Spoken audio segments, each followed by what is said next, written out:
Ya, shalom saudara-saudara, Bapak Ibu sekalian yang dikasihi oleh Tuhan kita Yesus Kristus. Puji Tuhan, pada hari ini kita akan sama-sama belajar dari Injil Matius mengenai suatu perumpamaan dari Tuhan Yesus yang begitu sangat luar biasa di dalam kehidupan kita.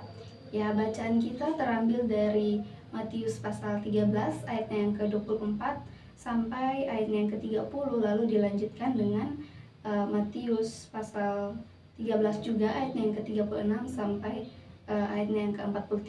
Saya akan membacakan ayat yang ke-30 dan ayat 43 yang akan menjadi dasar firman Tuhan pada hari ini. Di bawah perikop perumpamaan tentang lalang di antara gandum, ayatnya yang ke-30, biarkanlah keduanya tumbuh bersama sampai waktu menuai.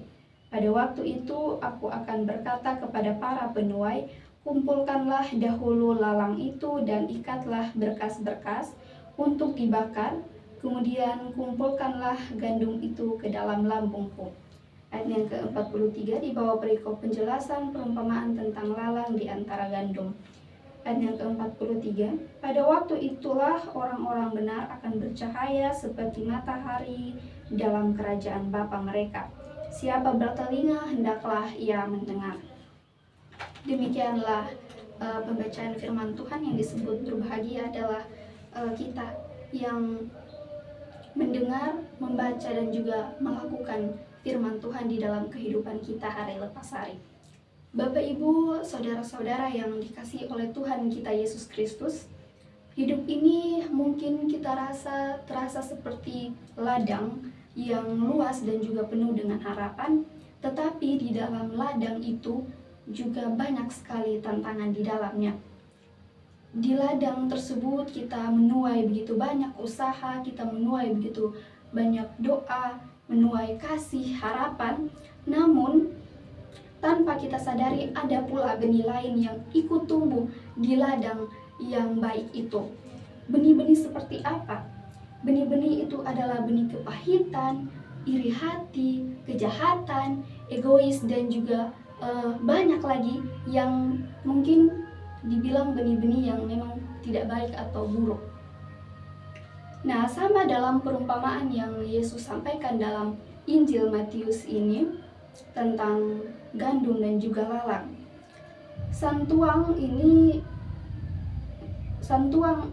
Sang tuan ladang menabur benih yang baik.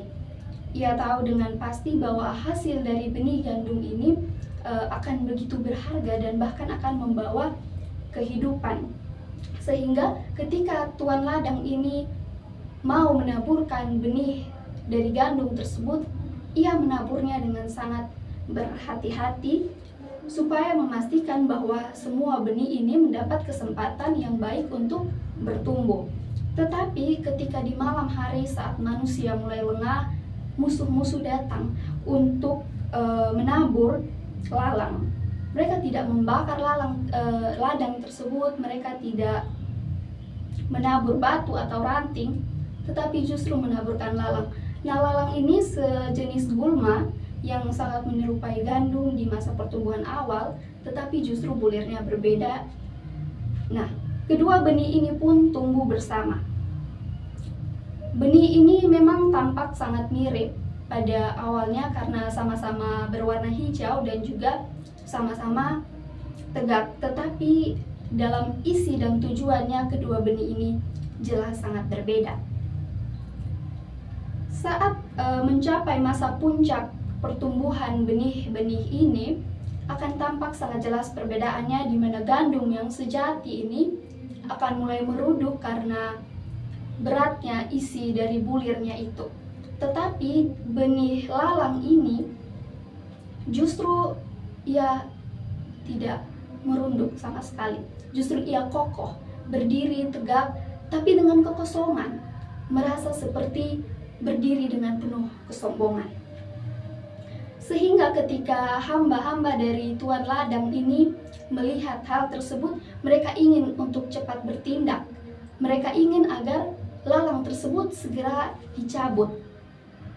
Nah, hamba-hamba tuan ladang ini sangat menggambarkan jati diri kita sebagai manusia. dimana kita merasa kesal karena banyaknya keburukan, kepura-puraan, kejahatan yang kita saksikan di tengah dunia ini. Tetapi respon dari sang tuan ladang inilah yang sangat berbeda dan justru menjadi poin titik utama atau bisa kita sebut sebagai jantung dari perumpamaan ini. Apa respon yang dia berikan di ayat yang di dalam firman ini sudah jelas, tetapi ia berkata, "Jangan, sebab mungkin gandum itu ikut tercabut pada waktu kamu mencabut lalang itu. Biarkanlah keduanya tumbuh bersama sampai waktu menuai." Nah, tuan lalang ini tidak buta. Dia tahu siapa yang menabur lalang itu, bahkan dia tahu tepat dan persis di mana lalang itu berada. Tetapi dia memberikan perintah, jangan dicabut sekarang. Kita pasti bertanya-tanya, kenapa tidak dicabut? Bukankah itu akan membawakan racun dan akan merusak benih gandum yang sangat baik itu? Tetapi alasannya di sini sangat mengagumkan. Tuan ladang ini menghindari mencabut lalang tersebut karena takut ketika lalang tersebut dicabut akan merusak gandum, atau bahkan gandum tersebut pun ikut tercabut karena akar dari lalang dan juga akar dari gandum ini sudah saling terikat. Dalam kehidupan kita mungkin sebagai mahasiswa misalnya, hal ini pun serupa.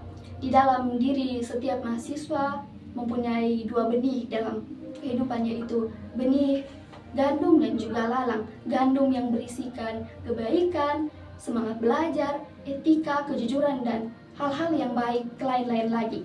Tetapi ada juga benih yang satu, yaitu lalang. Lalang yang dipenuhi dengan kejahatan, gosip, iri hati, rasa mau melakukan hal-hal yang curang. Nah, mungkin ketika kita melihat teman kita tampak berhasil, namun sayangnya itu dihasilkan dari hal yang curang atau menyontek, kita kadang merasa tidak adil. Tetapi di sini firman Tuhan mau mengatakan, biarkan keduanya tumbuh bersama sampai pada waktunya. Kenapa? Karena ini mengartikan kepada kita sebagai sesama untuk jangan tergoda, atau bahkan jangan kita mau menanam pula lalang itu di dalam diri kita. Karena pada waktunya hasil yang sejati seperti integritas, kedewasaan, dan karakter yang baik itu akan terlihat jauh lebih berharga daripada yang palsu atau yang bernilai instan. Nah, saudara-saudari yang dikasihi oleh Tuhan kita Yesus Kristus, disinilah kita belajar tentang kesabaran Allah yang begitu luar biasa. Tuhan yang Maha Kuasa itu tidak buru-buru untuk mau menghapus kejahatan dari dunia. Bukan karena ia tidak mampu, tetapi justru itu dilakukan karena ia penuh kasih. Ia memberikan waktu bagi kita setiap umatnya untuk bertumbuh, bertobat, dan dia memberikan waktu agar setiap benih menunjukkan buah yang begitu baik. Keputusan Tuhan untuk menunda penghakiman seperti yang dijelaskan dari ayat yang ke-36 hingga ayat yang ke-43 itu bukanlah tanda ketidakadilan, melainkan penundaan penghakiman ini adalah bentuk kasih sejati dari Tuhan untuk memberikan kita kesempatan, sehingga kita diajak untuk memiliki kesabaran yang sama dengan Tuhan itu sendiri. Kita diajak untuk tidak mencabut lalang orang lain, tetapi fokus kita adalah pada diri kita sendiri. Fokus kita bukanlah untuk membersihkan ladang, itu adalah bagian dari sang pemilik ladang. Itu adalah tugas dari sang pemilik ladang tersebut. Jadi fokus kita adalah berbuah di tengah-tengah campuran kejahatan dan juga kebaikan yang ada di dunia ini.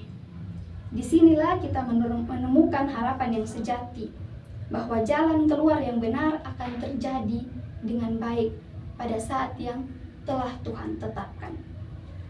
Nah, perumpamaan ini juga mau menegaskan bahwa penghakiman memang tidak dihapuskan, tetapi akan dilaksanakan dengan sempurna oleh Tuhan sendiri pada waktunya.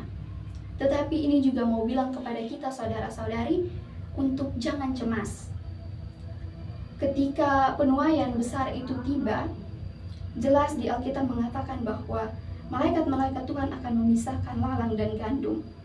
Lalang akan dibakar dan gandum akan dimasukkan ke dalam lumbung Tuhan. Nah, di sini tinggal kita saja yang mau memilih. Kita mau menjadi lalang atau kita mau menjadi gandum yang sejati itu. Yesus menegaskan dalam ayat 43, orang-orang yang benar akan bersinar seperti matahari dalam kerajaan Bapa mereka. Ini sangat jelas sebagai harapan untuk kita dan menjadi landasan untuk kita untuk mau menjadi benih yang sejati. Keadilan yang sempurna akan dinyatakan dan kesetiaan kita kepada Tuhan itulah yang akan bersinar selamanya. Jadi saudara-saudari, marilah di tengah dunia yang penuh tantangan, mari kita fokuskan kesetiaan kita, iman kita kepada Tuhan, supaya kita jangan lalai di dalam pertumbuhan iman kita. Percayalah pada kesabaran Tuhan ladang, yakni Allah itu sendiri, dan nantikan keadilannya yang bercahaya di hari penuaian. Amin.